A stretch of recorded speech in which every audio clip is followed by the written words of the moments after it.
These men before you here are the Airborne SAS Special Forces warriors, the sacred guardians of the homeland.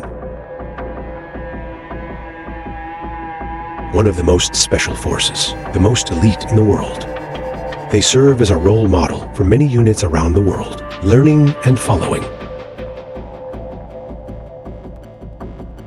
82 years since its establishment, they have achieved countless glorious feats.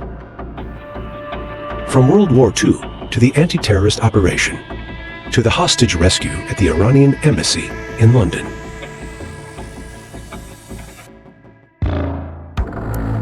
So what is the secret that has led this force to such success? Let's find out in today's 5 seconds unfiltered video.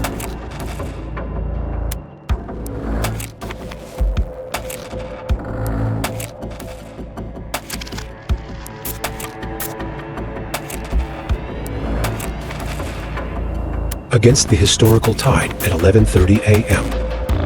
on Wednesday, April 30th, 1980. In contrast to the festive atmosphere of the 5th anniversary of the liberation of the South, the reunification of the country in Vietnam. Meanwhile, in London, the capital of the United Kingdom, a horrifying event unfolded. 6 gunmen armed with submachine guns and handguns stormed the Iranian embassy on Prince's Gate in South Kensington.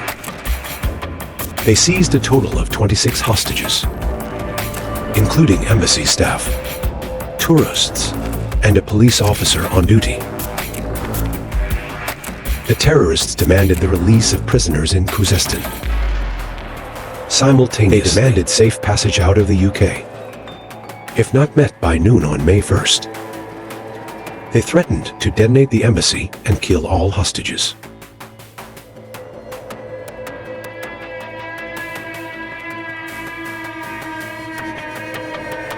Through official investigation, these individuals were confirmed as members of the Democratic Front for the Liberation of Arabistan DRIFA, abbreviated as DRIFA, led by Ali Mohammed.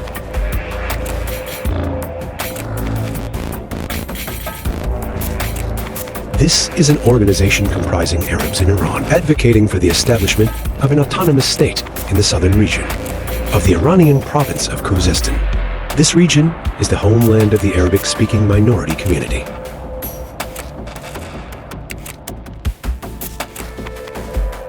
Due to the gravity of the situation, the British government established an emergency committee.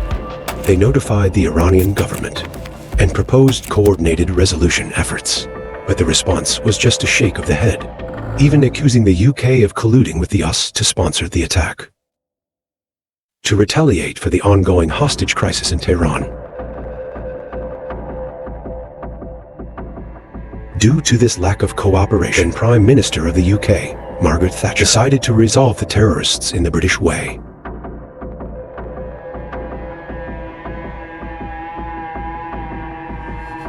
Immediately, soldiers from the 22nd Regiment of the SAS Airborne Special Forces were deployed to London from their main base in Hereford. They were heavily armed with grenades, explosives, Browning 2 power handguns, and HKH-1P5 submachine guns. Meanwhile, the emergency committee approved a plan where the police would engage in negotiation talks in an attempt to maximize the safety of the hostages. However, if any of them were harmed, SAS would conduct a raid. In the tense days that followed, the Special Forces remained in a state of readiness, prepared for combat. As negotiations between the police and the terrorists were ongoing, SAS, in coordination with the Mi-5 security service, carefully surveyed the vicinity of the embassy and installed listening devices. From May 1st to May 4th, Ali Mohammed released 4 hostages one by one. Each release was a hope for a peaceful resolution. By the 5th day, the crisis took a turn for the worse. On the 5th day, Ali Mohammed became furious and impatient because his demands were not met. At 1:45 p.m., Ali Mohammed ordered the execution of the embassy's media attaché, Abbas.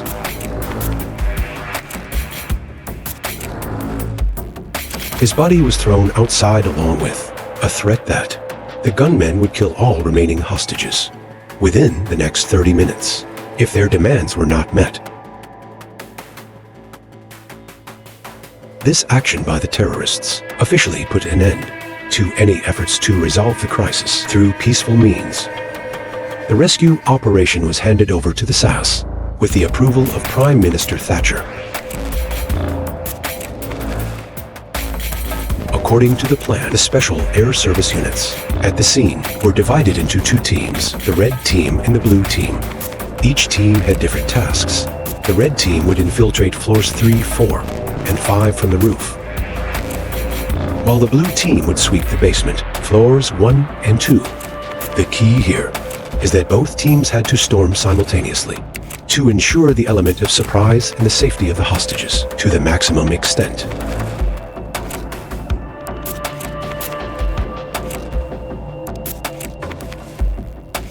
At 7:23 p.m. on May 5, 1980, the rescue operation of hostages and the elimination of terrorists at the Iranian London embassy carried out by the SAS Special Air Service units, code-named Nimrod, was officially underway. First, the warriors of the Red Team threw a flashbang grenade inside the building, through the skylight, aiming to disorient the enemy while signaling the commencement of the attack.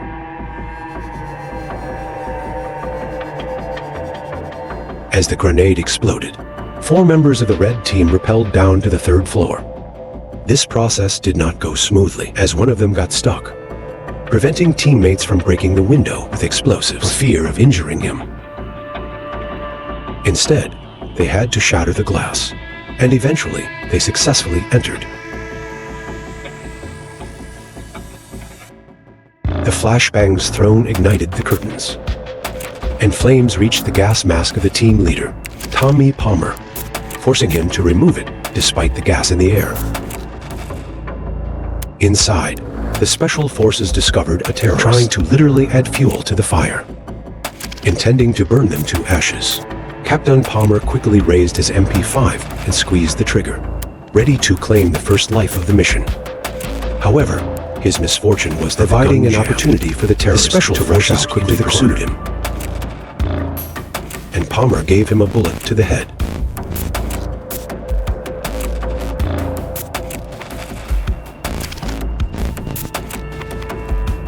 Realizing they were under attack, 3 terrorists in the hostage-holding room began firing, killing one and injuring 2 others. Hearing gunshots, the members of the Red Team burst in, dealing with the 2 resorting to their candy bar-wrapped grenades, and evacuating the hostages, without knowing that one terrorist is blending into the crowd to escape outside. Meanwhile, half of the Blue Team stormed the embassy. From the 2nd floor balcony, they found a police officer previously taken hostage, fighting with Ali Mohammed. Just as was about to kill him, the SAS soldiers timely pushed and fired a series of shots to put an end to him. The hostages were then escorted out of the building.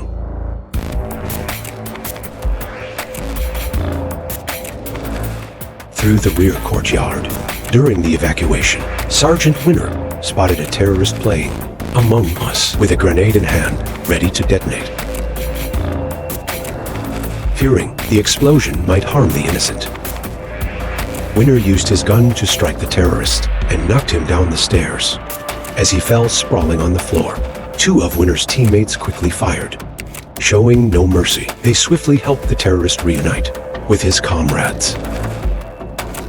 Another gunman pretended to be a hostage, but was eventually discovered and captured by the SAS. The Special Forces then and discreetly withdrew. While conducting a debriefing at the base, they were suddenly informed of a visit from Prime Minister Thatcher, who praised them. There is nothing finer than the 2 words, victory. And you've achieved it.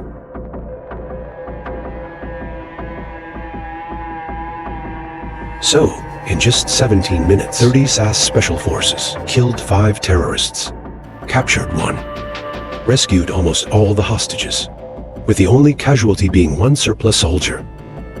This operation was considered the public debut of the SAS, and its resounding success helped enhance the reputation of the force, as well as solidify the government's credibility.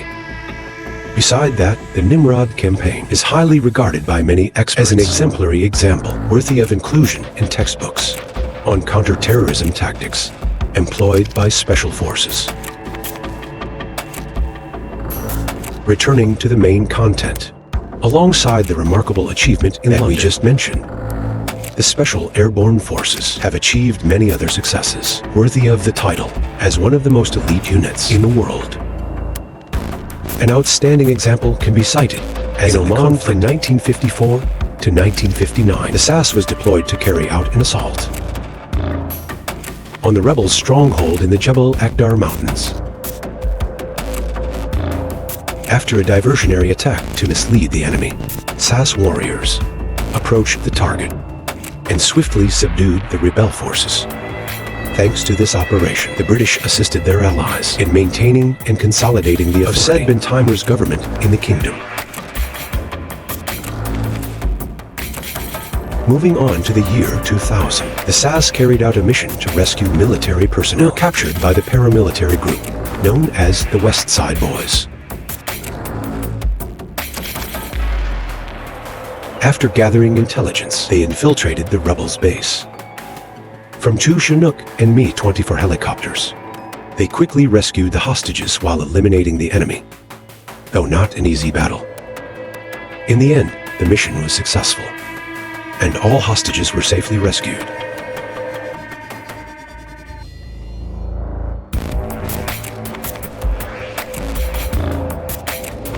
In addition to their renowned achievements in history, Special Airborne Forces have also tasted bitter experiences, especially in the early years of their establishment during World War II in 1943.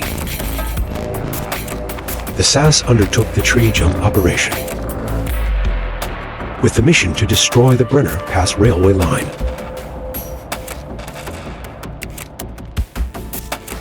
According to the plan, they would land in a small village 10 miles north of the targets.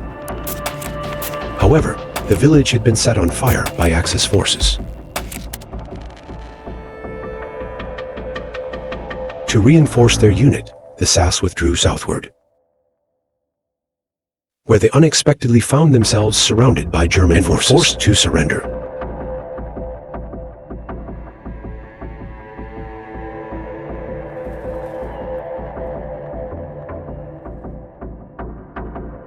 In order to carry out these incredibly challenging missions, such as eliminating terrorism and rescuing hostages, SAS Special Forces soldiers must have the most advanced weaponry.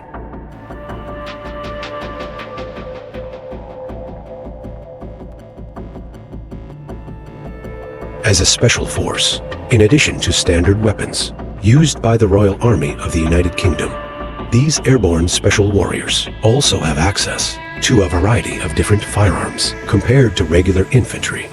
Among them, the COS 11901 rifle is chosen as the standard assault rifle of the SAS. It is designed and manufactured by COS Canada, based on the AK-47. The gun has a short barrel of 24.5 centimeters, uses 5.56 by 45 millimeters NATO standard, and is equipped with a rail system for accessories, such as a flashlight, laser sight, vertical grip, or grenade launcher. Next, for hostage rescue missions or highly secretive tasks, SAS operatives use the HK-MP5, a compact submachine gun used by special forces worldwide. Compact and quiet. Variants like the MP5A3 and MP5K fire 5.56 by 45 millimeters rounds used in units since the late 1970s.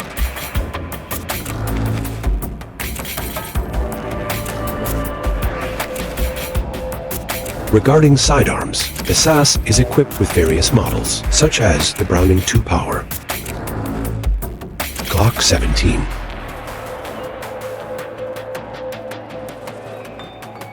using 9mm ammunition with a standard 15-round magazine.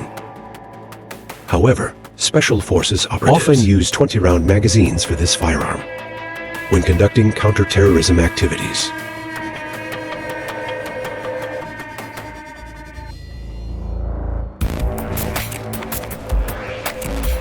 Furthermore, the SAS can also neutralize threats from a distance using sniper rifles such as the L1151AWM, usable with various caliber ammunition, or the AW-50F firing 12.7 by 99mm rounds, both capable of eliminating targets from distances of up to 1,500 meters. Additionally, the Special Forces are no longer equipped with heavy firepower weapons, such as Kramer mines, Mk-19 grenade launchers, -92 Finnish Marka Stinger shoulder-fired anti-aircraft missiles, and M72 Law anti-tank missiles.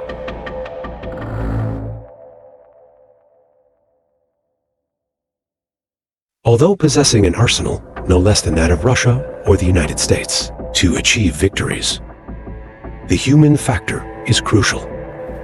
Therefore, to become Special Forces SAS members must be ready to climb mountains and descend into the fiery sea. Candidates must endure sweat and tears on the training ground. Similar to other Special Forces units in the British Armed Forces, the SAS does not conduct public recruitment activities. Instead, they accept applications from serving military personnel within the armed forces of the United Kingdom. Most of them are Royal Marines or paratroopers. Recruitment phases are organized twice a year, once in summer and once in winter. Usually, only about 10% of candidates, approximately 200 people, pass the initial selection phase. Many drop out within the first few days, and only fewer than 30 individuals will remain until the end. For those applying to the SAS Reserve Regiments 21 and 23, the training process for them will essentially be similar to regular units, except for the jungle training program. Additionally, exercises will be spread over an extended period to align with the participants' civilian responsibilities.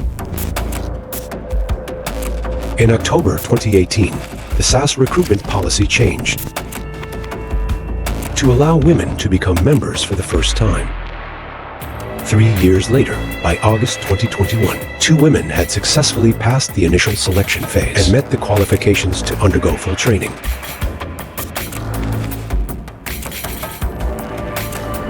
Specifically, the SAS Airborne Special Forces training program includes the aptitude test phase, also known as the Hill phase, lasting for 4 weeks. It takes place in the Bragoni Beacons and Llanberis mountain areas in Wales. Candidates must perform at least 50 sit-ups in 2 minutes, 60 push-ups in 2 minutes, and run 2.4 kilometers in 10 minutes and 30 seconds. Next is a 13 kilometers march in 2 hours, while carrying a heavy load of 11 kilograms. After completing this, covering an increasing distance, will continue with a timed cross-country march. Candidates then proceed to a timed national march, with the distance increasing each day. The climax of this phase is an endurance test. In this test, candidates must march 64 kilometers with full equipment before climbing up and down Pen y Fan Mountain, which is 886 meters high, within 20 hours. At the conclusion of this phase, future Special Forces operatives must be able to run 6.4 kilometers in a maximum of 30 minutes and swim 3.2 kilometers in no more than 90 minutes. At the end of the aptitude test phase, candidates for officer positions must spend 1 week assessing their abilities by planning campaigns for the Special Air Service, even under tense and exhausted conditions. Next, all candidates move on to the jungle phase, which takes place in Honduras, Brunei, and Malaysia. There, they will be trained in navigation techniques, movement and patrolling in formation, as well as survival skills in dense jungle environments.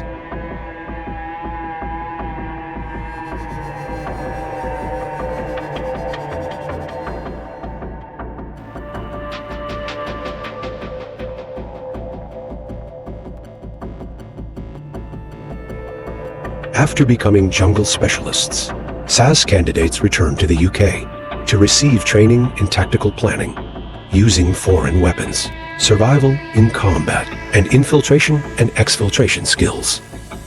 They will be divided into teams with the requirement to reach a specific location before sunrise, with nothing else other than a survival tool container and worn-out uniforms from World War II. In addition, candidates may undergo an optional test on resistance to interrogation skill lasting for 36 hours. Although not perfect, the SAS training methods still yield very positive results and serve as a model for many other units worldwide to learn and follow.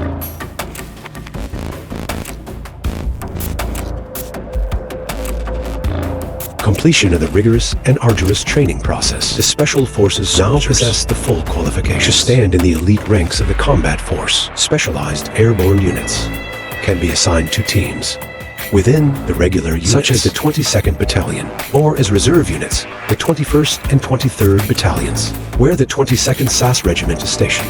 They typically maintain a force of 400 to 600 personnel. The regiment consists of 4 operational squadrons, A, B, D. Each squadron comprises approximately 65 led members, by a major. Each squadron divided into 4 troops. Each troop consists of about 16 soldiers under the command of a lieutenant, and a small team led by a subaltern. Within each troop, there are 4 teams specializing in 4 different areas, including, firstly, the waterborne team specializing in maritime skills, such as diving using breathing apparatus, using kayaks, canoes, and rigid-hulled inflatable boats. Secondly, the airborne team, proficient in free-fall parachute techniques. Next is the mobility team, who are experts in the use of mechanical equipment and operations in desert environments. They are also trained at an advanced level in mechanics for repairs to address any vehicle issues on site. And the final team is the Arctic Warfare Team. They are experts in combat and survival in the Arctic region. They are highly skilled in using specialized equipment such as snowboards, snowshoes, and mountaineering techniques.